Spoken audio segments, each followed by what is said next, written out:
Hello, hello mga kapitbahay and home investors. Good morning!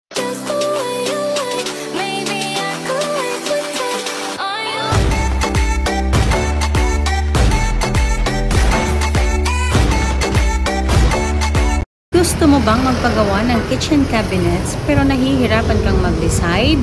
Sige, tapusin mo tong video ko and don't forget to subscribe.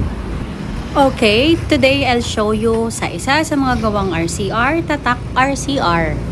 This is aluminum kitchen cabinets. Yes, this is wood. Chars. Wood look likes. No wood use, just wood finish.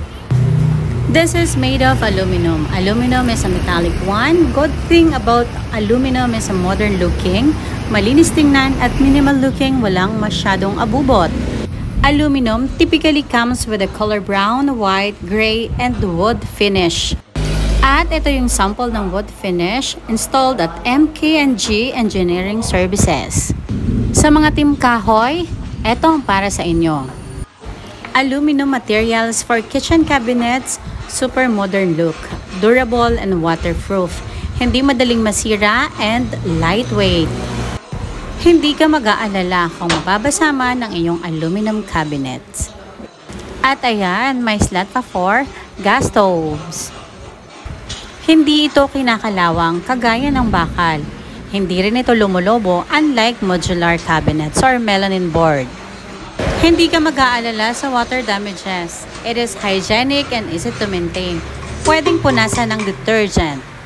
At hindi rin nagmo-molds.